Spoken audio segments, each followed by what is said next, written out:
All right, I don't want to start either, but Chalfont's closing the doors, so I guess that's what we got to do.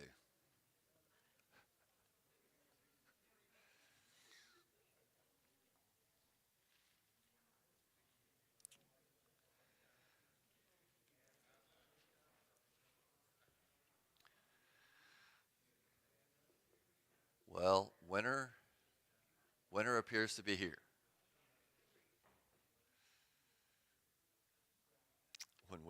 When we pulled out of the garage, it was 49 degrees, and then we got about a mile from the house, and it was 13 degrees. So it's chilly outside. It is chilly.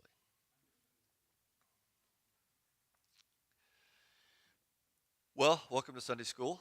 Glad that everybody could make it. This week we have been all over Jeremiah in our readings, and we're going to start this morning with we're going to start this morning by turning this on, and then next we're going to have a reading, kind of our theme verse for today from Jeremiah 25. For 23 years, from the 13th year of Josiah, son of Amon, king of Judah, until this very day, the word of the Lord has come to me, and I have spoken to you again and again. But you have not listened. And though the Lord has sent all his servants, the prophets, to you again and again, you have not listened or paid any attention. They said, turn now, each of you, from your evil ways and your evil practices, and you can stay in the land the Lord gave to your ancestors forever and ever. Do not follow other gods to serve and worship them. Do not arouse my anger with what your hands have made, then I will not harm you. But you did not listen to me, declares the Lord, and you have aroused my anger with what your hands have made, and you have brought harm to yourselves. And that's it. That is what has happened for the last 400 years. Is that the Lord gave his people um, a law and said, first and foremost, have no other gods before me. Do not make idols. And the people have not been able to do that by and large most of the time. And that is why this week we see the beginning of the exile. It starts this week, kind of phase one of the exile of Judah to Babylon. Um, and so I just think it's important that we make sure we keep why this is happening, um, not to just the people of Judah, but to the entire area. And so also this week, we see for the first time, we're the, talking about the scroll of Jeremiah. And so that's also pictured here in this, whatever this image is that I pulled off the internet. All right, where are we? We're at the very end. Biblically, we're at the end of the Kings, and we're at the beginning of the period of the exile. So that has kind of started. Uh, just kind of another kind of emphasis on this week's scriptures. We start close to the end of Jeremiah. We read all of Habakkuk, and then we just picked up just a few verses from Second Kings and Second Chronicles. Then we went back to Jeremiah 25. Then we went forward to Jeremiah 35 and 36. So we're just kind of skipping around a lot.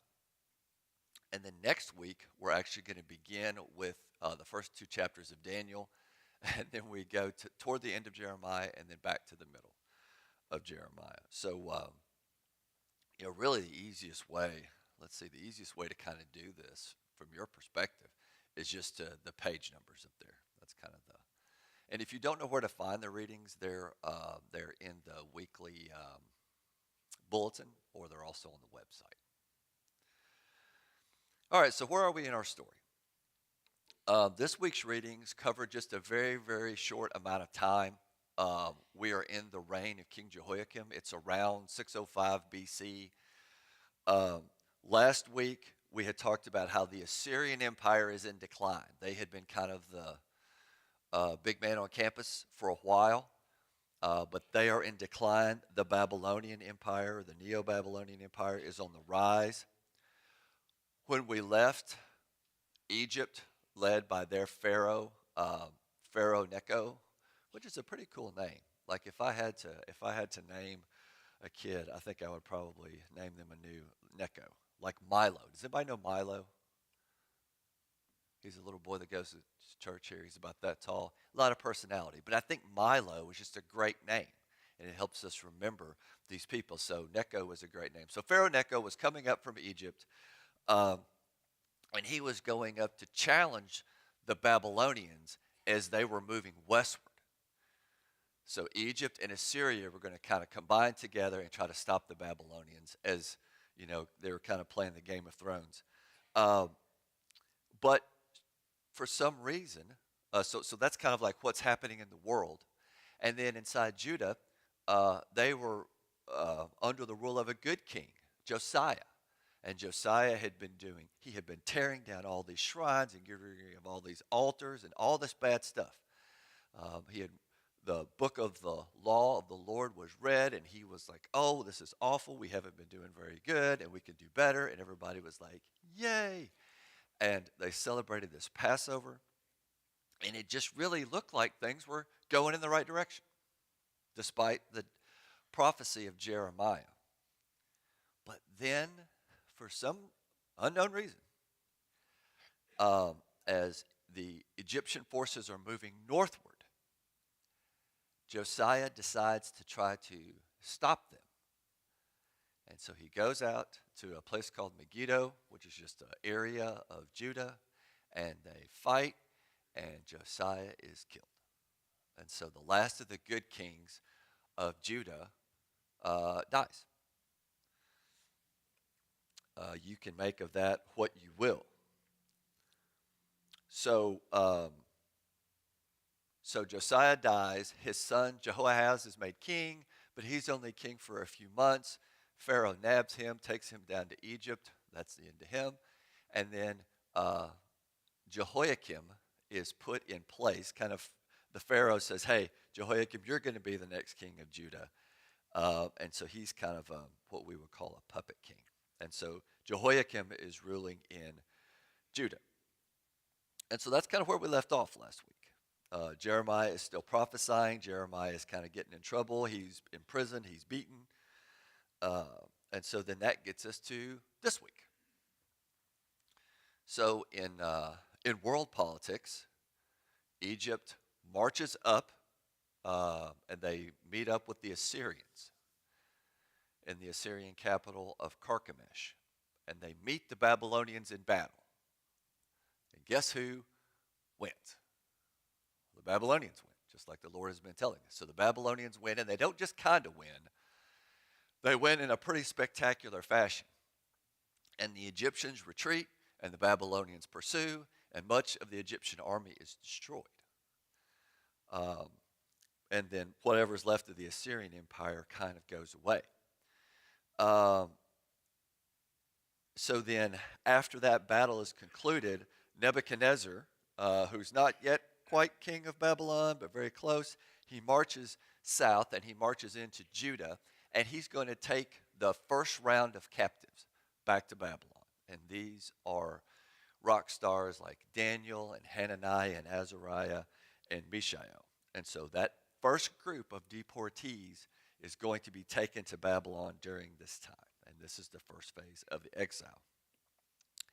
Also around this time, and I couldn't really figure out exactly the timeline here, but King Jehoiakim himself, we read in 2 Chronicles, is taken to Babylon for a time. It says in bronze shackles. But then at some point, I guess he comes back because he is still ruling in Judah. And so Babylon now has become the ruling power in the area, just as the Lord has prophesied. So that's kind of where we are.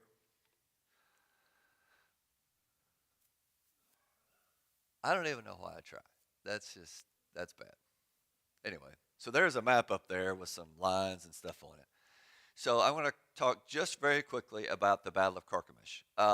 So this is if you're like me and you like history, then you will like this. If you're like 97% of you, you could just kind of go to sleep for a second. Um, this is a pivotal battle. This is like something important in Western civilization because this is the changing of hands, right? This is where the Assyrian Empire is at its demise and the Babylonian Empire takes over. And this is going to happen, and it continues to happen throughout history. Empires rise, and then they fall, and somebody else takes their place. And we're all in the middle of that history right now. I don't know if you know this or not, but we're number one, and we have been since World War II. We're, I don't know if we're on the rise or we're on the fall, but we're in a pretty good spot right now. And we have been my whole life, and I don't know when that's going to end. And the funny thing is nobody knows when that's going to end. I'm sure the Assyrians weren't sitting there going, oh, hey, it looks like we're in big trouble, until it was too late. So in the Battle of Carchemish, the Babylonians in blue, they are moving westward. They had defeated the Assyrians. They had destroyed their city of Nineveh. That should be a very familiar place to you. And they had pushed them out of Nineveh into Haran. They had defeated them at Haran, and then they were at Carchemish, up there at the very top. That's where the Assyrian stronghold was, kind of at the end. So Egypt, down there, represented by the big yellow E, they had gone up to fight. They had lost. They had retreated back down. The Babylonians followed. And so right there where that blue arrow is kind of pointing toward, at the very bottom of the screen, from Gaza northward, that now is all Babylonian territory. It used to belong to the Egyptians and the Assyrians and kind of back and forth, but now it all belongs to Babylon. Two other things, and I don't know, it's probably super hard for you to see this. Is that the laser thing? I don't know what that does. Is that the laser? That's the laser. Boop. So right up there, that says Haran, and right up there, that says And so the only thing I would point out to you is that on Sunday mornings, we have been talking about, in Genesis, about how Isaac and Jacob found wives from their people in Haran. And earlier, Abraham is from the land of And so just kind of a quick callback that these places are still in operation, even hundreds and hundreds of years later. All right, so now more boring history stuff. So who knows what this is? Jake, do you know what this is? I know you're a huge student of history. Cuneiform. Check out the big brain on Brad. That's right. So this is a blob of mud that somebody has poked on with a stick. But the difference is that it means something. So this is a cuneiform tablet. And so if you remember back to when you were a freshman or sophomore in high school, and you were studying Western civilization, and you were learning about Mesopotamia and Babylon and all that stuff that I go on and on about, this blob of clay and about 40 others like it are why we know what we know about this period of time. Somebody somewhere figured out how to read this. And this particular blob of clay talks about the Battle of Carchemish, and it talks about King Nebuchadnezzar, and it talks about things that the Bible talks about. And so it corroborates. It is something that has nothing to do with Israel or Judah or any of that nation, but it corroborates something from the Bible. And there's not a ton of external corroboration that we have for the biblical account. There is some, but there's not a lot. So why is this important? And so I would tell you that it's important because it is proof. Now, belief in Yahweh our God most of the time doesn't come from proof, right? It comes from faith, right? So much of what we think and we know about our God has to be accepted on faith. But however, I would point out that Jesus in his ministry performed miracles. And he said to the people, hey, if you're not going to believe in me, at least believe in the miracles. So Jesus did things to help people believe. And famously, a father whose daughter had died, Jesus said, do you believe? And he said, I believe, but help my unbelief. And so what I would submit to you is things like this help an unbelieving world believe. And so that's why they're important. And the more we dig, the more proof that we find that the biblical account is accurate and is truthful. Now I don't know that that means that that's going to change the way you believe, but I do believe that that is significant. All right. So now let's talk for a little while about how God is in control of the nations. So we'll try to run through this pretty quickly. But, and this is a really cool infographic that I just kind of stumbled over. But one of the things that I think that our readings this week point out very strongly is that the Lord is in control, not just of his people in Judah, but the Lord is in control of the world. And so what do I mean? Last week we talked about how the Pharaoh had marched north uh, to stop the rise of the Babylonians. So 2 Chronicles 35 says, after all this, when Josiah had set the temple in order, Necho, king of Egypt, went up to fight at Carchemish on the Euphrates, and Josiah marched out to meet him in battle. Here's the important part. But Necho sent a messenger to him, saying, what quarrel is there, king of Judah, between you and me? Is it not you I am attacking at this time, but the house with which I am at war, meaning Babylon? God has told me to hurry, so stop opposing God who is with me, or he will destroy you. Josiah, however, would not turn away from him, but disguised himself to engage in battle. He would not listen to what Necho had said at God's command, but went to fight him on the plain of Megiddo. And as we talked about, that did not go so good. So the Lord, in the same way that we see the Lord intervening in Egypt at the time of Moses, we see the Lord intervening in that great nation now. And so what about our good friends, the Philistines, or the Philistines? I got in trouble for mispronouncing that one time. So we also see that that Philistia is going to be destroyed. And I'm not sure if it's who does that, but Jeremiah 47, this is the word of the Lord that came to Jeremiah the prophet concerning the Philistines before Pharaoh attacked Gaza. So Gaza is a city that belongs to the Philistines. It's on the coast. It's exactly where it still is to this day.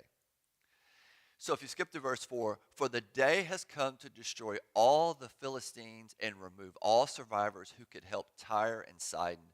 The Lord is about to destroy the Philistines. So the Lord is either going to use Egypt or Babylon to wipe out the Philistines. Tyre and Sidon are cities on the coast at the extreme north, just north of Israel. So we have the Egyptians. The Lord is controlling their actions and guiding their actions. We have the fate of the Philistines. But then we see that Egypt gets humbled. He is using them as a tool, but then he humbles them. In Jeremiah 46, the Lord Almighty, the God of Israel, says, I am about to bring punishment on Ammon, god of Thebes, Thebes, a city in Egypt, on Pharaoh, on Egypt, and on her gods and her kings, and on those who rely on Pharaoh. So, just as a quick aside, on those who rely on Pharaoh, for a long time, because Egypt was a superpower, when Assyria was kind of running the show, Judah and Israel would kind of like float between the spheres of influence between Egypt and Assyria. So that's kind of a dig there. I will give them into the hands of those who want to kill them, Nebuchadnezzar, king of Babylon, and his officers. So the fate of Egypt uh, rests in the Lord's hands too, even though he uses them as a tool to accomplish his will. Um, so then, who else? Who else is the Lord going to judge? So now we get to Jeremiah 25. So this is Jeremiah speaking. So I took the cup from the Lord's hand and made all the nations to whom he sent me drink it. Jerusalem and the towns of Judah, its kings and officials, to make them a ruin and an object of horror and scorn, a curse, as they are today. Pharaoh, king of Egypt, his attendants, his officials, and all his people, and all of the foreign people there. All the kings of Uz, all the kings of the Philistines, those of Ashkelon, Gaza, Ekron, and the people of Ashdod. Edom, Moab, and Ammon, and all of the kings of Tyre and Sidon, the kings of the coastlands across the sea, Dedan, Tema, Buz, and all who are in distant places, all the kings of Arabia, and all the kings of the foreign people who live in the wilderness, all the kings of Zimri and Elam and Media, and all the kings of the north, near and far, one after the other, all the kingdoms on the face of the earth. And so all of these places are going to feel uh, the judgment of the Lord and are going to have to drink what Jeremiah calls from the cup of God's wrath. So, what in the world, oops, got too far ahead of myself. What in the world is this all talking about? So, my takeaway from this is God is basically talking about everybody in the known world. This little map just kind of shows you the area around Israel, but he's talking about Arabia, so that's what we would call Saudi Arabia now, and all the kingdoms there. He's talking about Egypt to the south.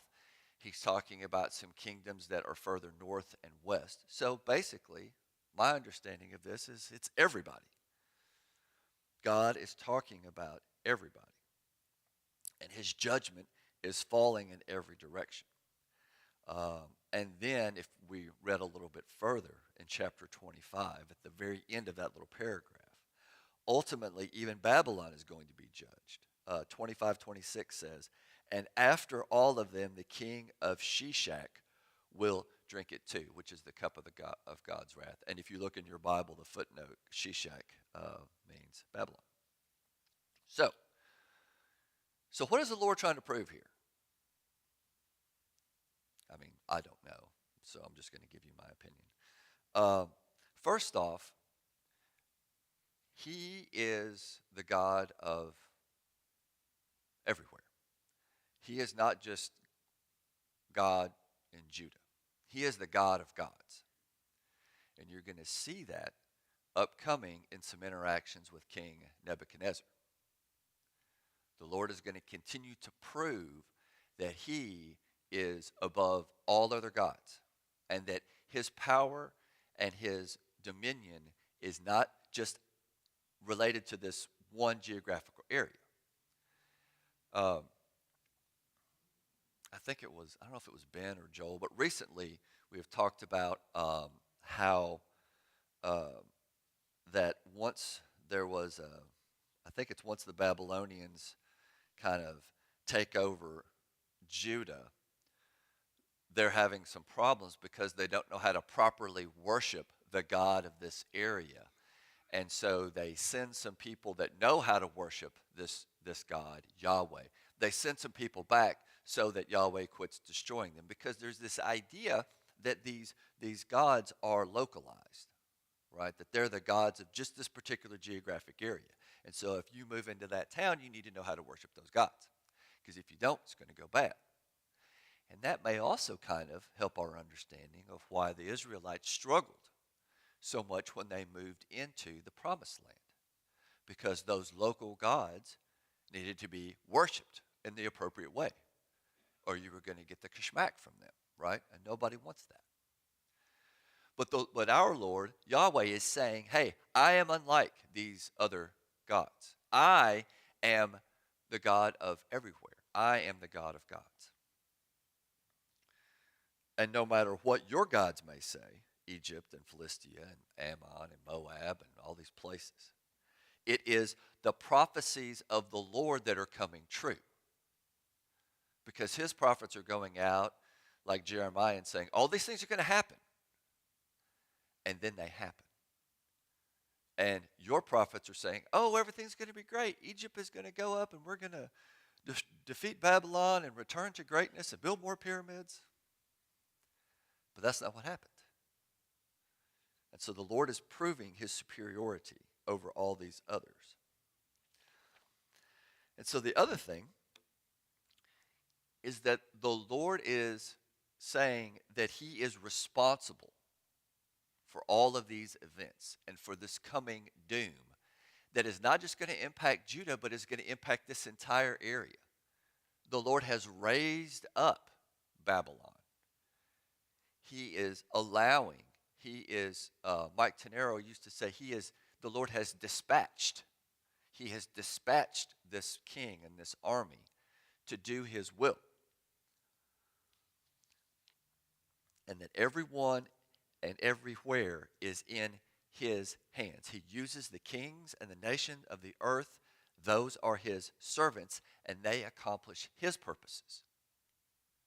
Period. And that's a pretty bold statement. So then what is the cup of God's wrath? I think this will not be surprising to anybody. This is more doom and gloom. This is what the Lord Almighty says. Look, disaster is spreading from nation to nation. A mighty storm is rising from the ends of the earth. At that time, those slain by the Lord will be everywhere, from one end of the earth to the other. They will not be mourned or gathered up or buried, but will be like dung lying on the ground. Weep and wail, you shepherds. Roll in the dust, you leaders of the flock, for your time to be slaughtered has come. You will fall like the best of the rams. The shepherds will have nowhere to flee, the leaders of the flock no place to escape. Hear the cry of the shepherds, the wailing of the leaders of the flock, for the Lord is destroying their pasture. The peaceful meadows will be laid waste because of the fierce anger of the Lord. Like a lion, he will leave his lair, and their land will become desolate because of the sword of the oppressor and because of the Lord's fierce anger. And that's the Lord's judgment. That is the Lord's judgment on all these nations, and Babylon will be the instrument of his judgment. Now, you guys are probably thinking, so just 1 week ago, we had all these little things laid out here on this pew, and I said, hey, don't sit up here because the children are this is some children's stuff. And then once service started, we had shepherds down here, and we had this guy dressed up as a star right here. And all these little shepherds, and they followed the star, and they went down front. And that was happy and encouraging, right? And all I've been doing for the last 3 weeks is talking about bloodshed and dead bodies and all this stuff. And why are you bringing me down, Smalling? It's Christmas time. Come on, man. Look how Ann is dressed. She's got her Christmas hat on. Why are you bringing me down with all this? How about a cup of cheer instead of the cup of wrath? And that's a fair point. That's a fair point. And so if you're thinking that all this is just a real buzzkill, you're not alone. There were people that we read about this week, and they're not too happy about this message either. But they come at it from two different perspectives. Okay? So your dissatisfaction with this message and the presentation thereof is connected back 2,600 years ago. So the first person who does not like this message is King Jehoiakim. Well, I've never been a king, and I probably won't be. I wouldn't even say I'm a king in my own house. It's like a benevolent dictatorship. But King Jehoiakim is the leader of Judah. And you got Jeremiah going around saying all this bad stuff is going to happen. And Jeremiah's been saying this for 20 some odd years when his dad was king, Josiah. And so if you were king, let's just say, you probably wouldn't appreciate this either. Because even though you're not elected as king, this guy's in the temple saying all this stuff, it gets people worked up. And when you're king, the last thing you want is for people to get all worked up, right? That's the first rule of dictatorship, is you can't let the people get too worked up. And so the only good news in Jeremiah's prophecies is that eventually Babylon is going to fall. But unfortunately, that's not going to happen for like 70 years. And in that 70 years, there's going to be captivity and exile. And as a bonus for you, Jehoiakim, here's a word of the Lord for you, my good man, from chapter 36.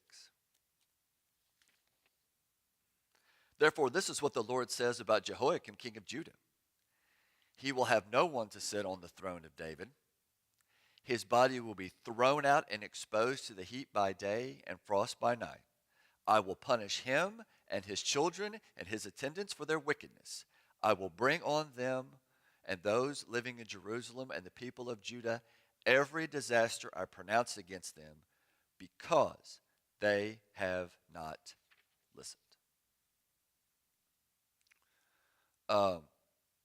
So, that's bad news. I've never had anybody prophesy something so pointed and so bad about me. But I think if I did, I don't know how I would take it. So what does Jehoiakim do, right? So in our story this week, Jeremiah is dictating some of his prophecy, and a guy named Baruch is writing it down on a scroll. And so Baruch writes it down. Jeremiah says, take the scroll to the temple and read it. So he takes the scroll to the temple and reads it out loud. And so people go, hey man, why don't you bring your scroll and come over and read it to these other people here? Like maybe a smaller audience. And so Baruch reads it to them. And they go, hey man, they go, how did this come to pass? Did Jeremiah, did he tell you to write this stuff down? And Baruch's like, yeah. And they go, oh, okay, man. If I was you and Jeremiah, I'd run and hide, because this is not good news. So they take the scroll, and then they take it and they read it to the king. So the king is, and that's what this drawing, I think this is from 1708 AD. So this is an artist's interpretation.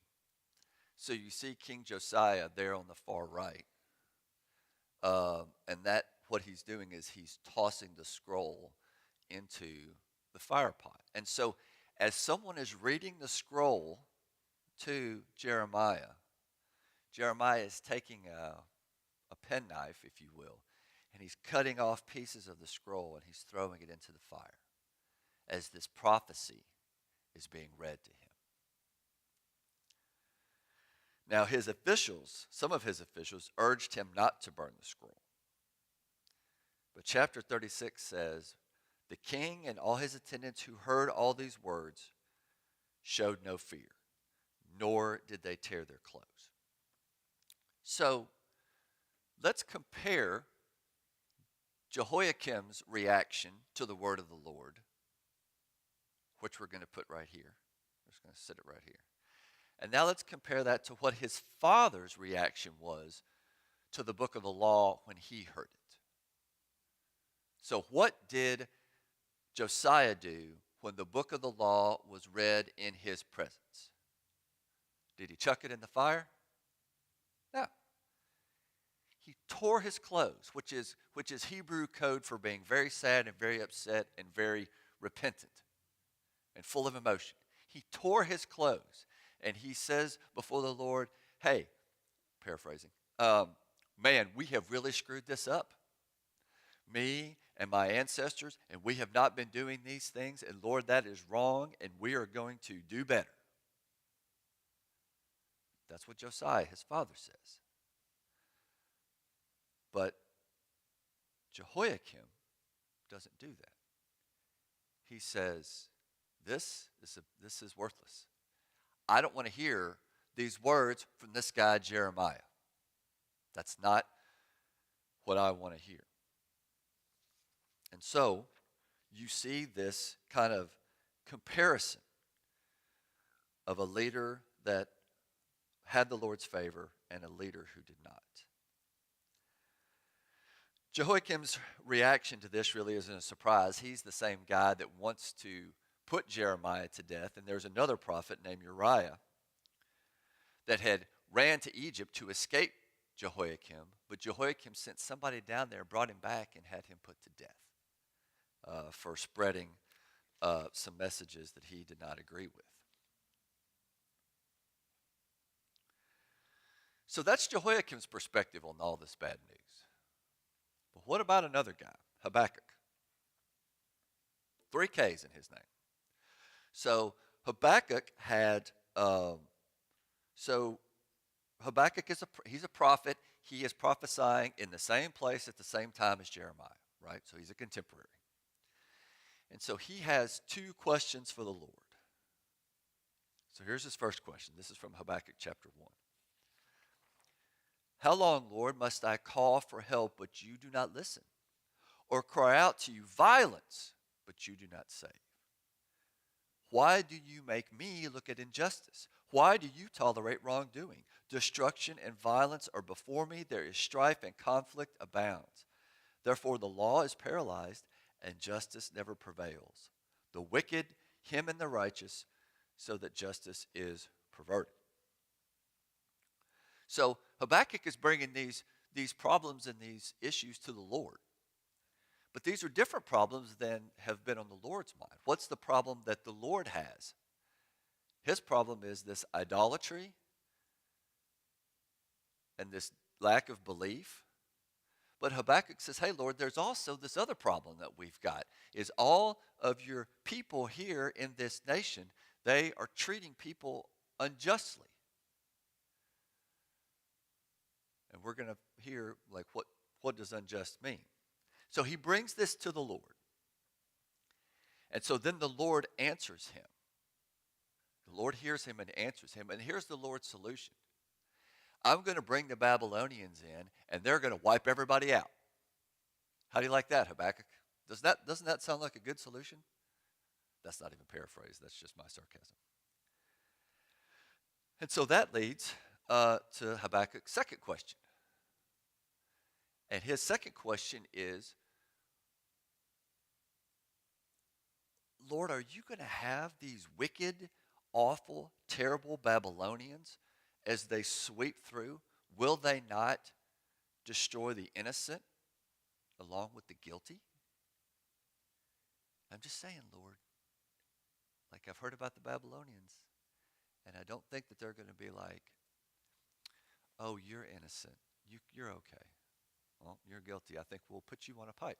Oh, you seem like you're a nice person. You've been obeying the laws of the Lord. You can just, go down to the 5 and dime. You too, we're going to chop you up into little pieces. That's what Habakkuk is saying. He's like, hey, I don't think it's, how is this going to work, Lord?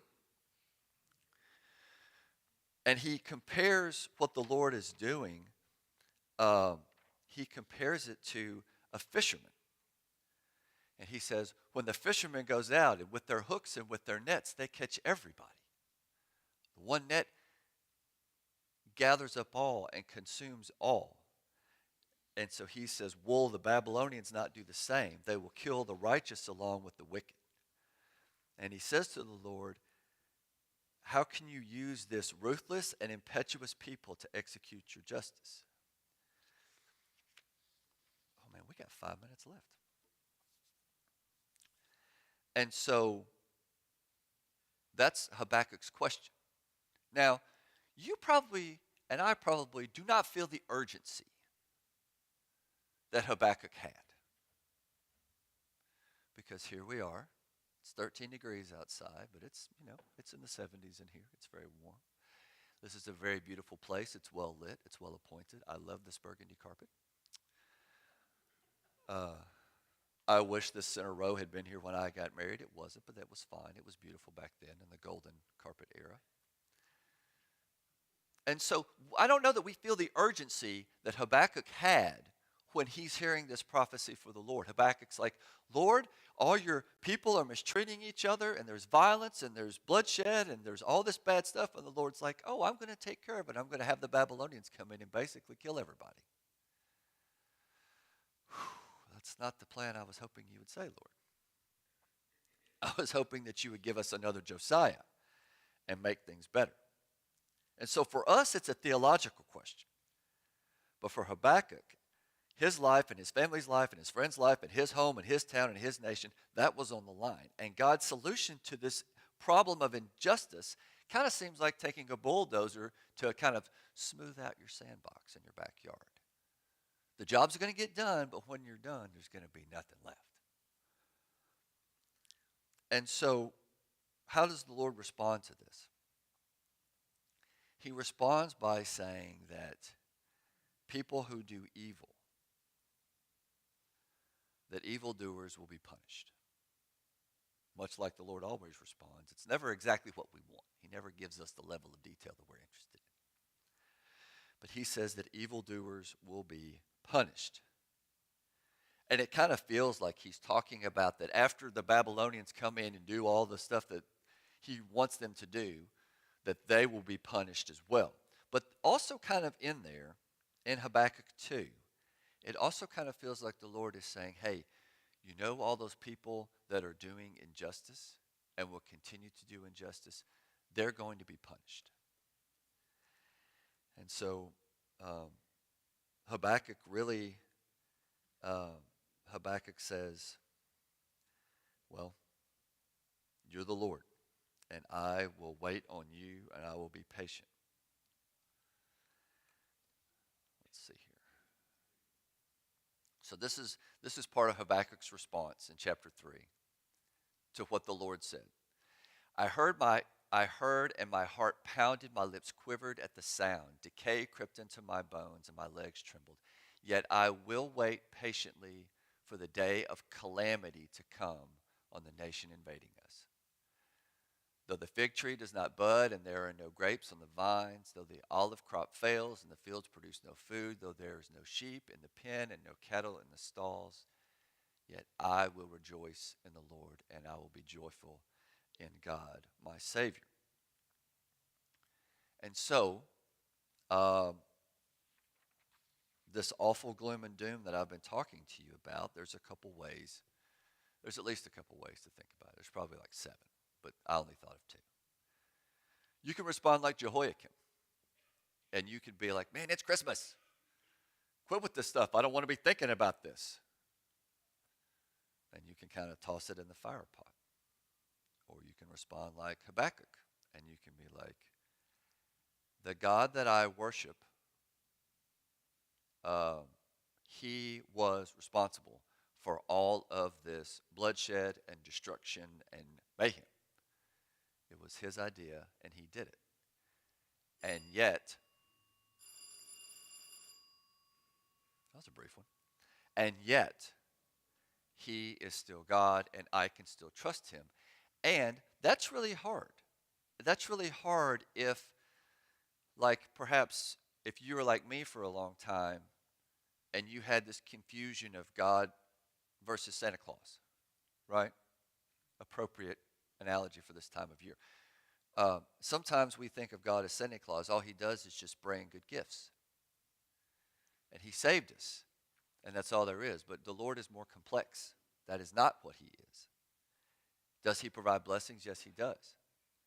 But he is also in control of all things and all people at all times. And his ways are not our ways.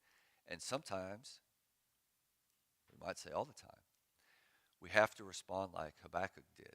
And we have to say, if this is the Lord's plan, I'm not necessarily going to trust in the plan, which I don't really like. I'm going to trust in the Lord who has given the plan. And I don't know how I'm going to get through this. I don't know how we're going to live through these Babylonians and what all this is going to look like and all this mayhem and bloodshed and terror and dead bodies and all. I don't know how we're going to get through it, but I know that we will because I trust the Lord. And hopefully, none of us are going to be in that particular set of circumstances. But certainly, all of you have been at times in your life when you felt like the barbarians were at the gate and you didn't know how you were going to get through it. And the Lord did not come in as Santa Claus and go, "Oh, not that. That's a present for somebody else." The Lord came in and said, "Yes, this is what you have to bear, but I am with you.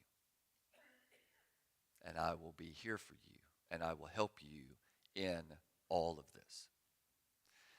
So next week, we get into Daniel, and we talk more about Nebuchadnezzar, and we talk about how the nation of Israel, or the nation of Judah, is now kind of split geographically, with everybody still in Judah, but then an increasing population living in Babylon, separated from the temple and all that, for the next 70 years. And I will see you then.